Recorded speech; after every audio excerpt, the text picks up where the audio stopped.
Hey, Facebook friends. It is 4:25 on Friday, April 3rd. I don't know about you, but these weeks are long. My head is tired. I've had calls all day long, great calls, great interactions with people. Uh, and there was something I shared on a call nationally with all of our partners at United Home Group today. And it came from reviewing a journal of mine from 2013. And it was something that John Maxwell had sent to us going through the certification program. And I thought it was really, really good. And it's titled How to Cultivate Hope.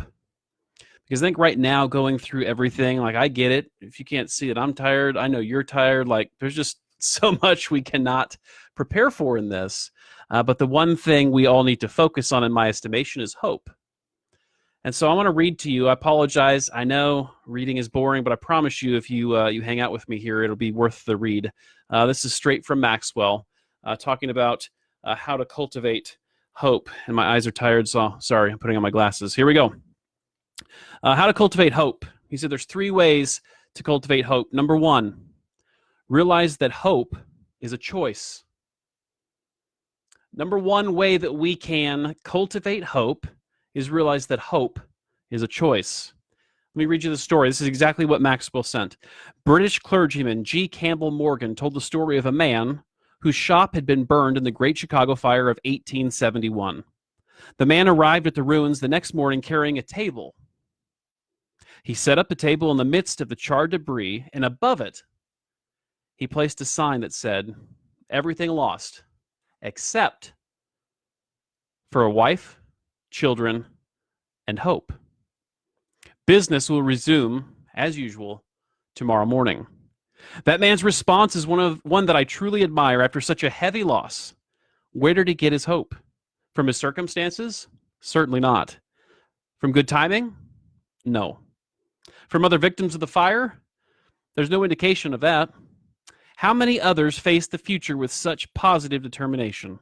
If this man saw a bright future for himself and his family, it was because he made a choice to have hope. Hope is in the DNA of men and women who learn from their losses. When times are tough, they choose hope, knowing that it will motivate them to learn and turn them from victims into victors. Some people say choosing hope is a pie-in-the-sky approach to life. It's unrealistic, they claim. I disagree. In The Dignity of Difference, Jonathan Sacks writes, "One of the most important distinctions I have learned in the course of reflection on Jewish history is the difference between optimism and hope. Optimism is the belief that things will get better. Hope is the faith that together we can make things better." Optimism is a passive virtue, hope an active one. It takes no courage to be an optimist, but it takes a great deal of courage to have hope. I believe everyone is capable of choosing hope. Does it take courage? Yes. Because our hopes can be disappointed. But I'm convinced that the courage of choosing hope is always rewarded. That's the first way that John Maxwell says that we can cultivate hope. Here's the second way. Change your thinking. Here's what he says. I love this one. Here's what he says about how to cultivate hope. The second way, change your thinking. In general, we get what we expect in life. I'm going to stop there. I'm out of the reading here, but that is so true. That's true for me. I'm sure that's true for a lot of you. That's true for you. Hit the heart button right now so I know that I'm not the only one. But we get what we expect in life. He goes on to say this. I don't know why that's true, but it is. Norman Cousins remarked, "The main trouble with despair is that it is self-fulfilling. People who fear the worst tend to invite it. Heads that are down can't scan the horizon for new openings. Bursts of energy do not spring from a spirit of defeat. Ultimately, helplessness leads to hopelessness. If your expectations for life are negative, you end up experiencing a lot of negatives. And those negatives are compounded and become especially painful because negative expectations cause a person not to learn from their losses. The good news is that you don't have to live with negative thinking. You can change your thinking from a negative mindset in which you feel hopeless, don't learn from your losses, and are tempted to give up, to a positive mindset in which you believe things can get better, you learn from your mistakes, and you never quit.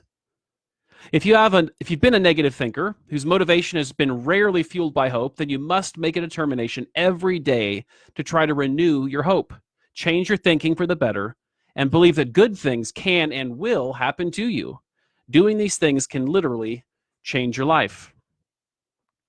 I see Rich, great question. This is from John Maxwell, 3 ways to cultivate hope. This was just in an email that he sent that I had in my journal from 2013. Love this one. Here's the third way. Third way that we can cultivate hope. Win some small victories. Third way we can cultivate hope is win some small victories. Here's what Maxwell says on this. He says, if you're able to tap into your hope and become more positive in your thinking, that's a great start, but it's not enough. Positive thinking must be followed by positive doing. If you want to succeed big, then start by trying for a small victory. Nothing encourages hope like success. If you're able to win small victories, it encourages you. It raises your morale. When you experience a win once, you begin to understand how it works. You get better at succeeding, and after winning several victories, you begin to sense that bigger victories are nearly within your grasp. Creating a positive environment with positive experiences can go a long way to encourage you to keep hoping, keep trying, and keep learning.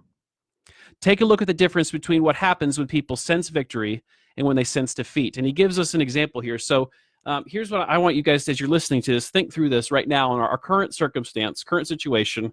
It's really easy to be void of hope. If you're watching the news, you're looking at the updates on all these apps, and nothing's hopeful that's coming out. Everything that's coming out is negative and stressful. So just walk through this with me. Here's what he says. When people sense victory, they sacrifice in order to succeed. Yet when those same people sense defeat, they give as little as they possibly can. When people sense victory, they look for ways to win. Yet when they sense defeat, they look for excuses. When people sense victory, they become energized. When they sense defeat, they become tired. When people sense victory, they follow the game plan. Yet when they sense defeat, they forsake the game plan. When people sense victory, they help other team members. When they sense defeat, they hurt others. He wraps it saying this: winning small victories can change your entire outlook on life. Neil Clark Warren, the founder of eHarmony, you all know the commercials, spent his earlier career counseling married couples. During that time, he realized that his primary goal in counseling should be to help couples, even deeply troubled ones, to improve even a small amount. When couples see even a small improvement, as little as 10%, they gain hope, and hope is a powerful motivation for change and learning. Now, if you guys want to learn or read more on that, the book that inspired, that came some from, is Sometimes You Win, Sometimes You Learn. But here's what I wanted to put out to you guys. We're in a time right now where it is easy to slip into hopelessness. It's easy to slip into despair. It's easy to be overcome by anxiety and worry. And I'd be lying to you if I didn't tell you I've had the same thoughts, because guess what? We're all human. Yet ultimately, the choice that I'm hoping all of you make, and the choice that I have to intentionally make every single day, is choose hope. Choose hope that together we're going to get through this. It's not going to be painless. It's not going to be without difficulty, but together we come out the other side of this. And hope is an excellent, excellent thing to strive for. So I hope that encourages you as much as it did me this morning when I was looking back through my journal. I trust that it helps you, as it spoke to a lot of our people this morning on our national call. But guys, keep hope. Gary Keller said it best a couple of weeks ago to us. He said, keep your head down and your heart up. We're going to get through this. It's going to be lots of hard work, a lot of tears, a lot of struggle, but we will come out the other side as long as we choose hope. Have a great weekend, everybody.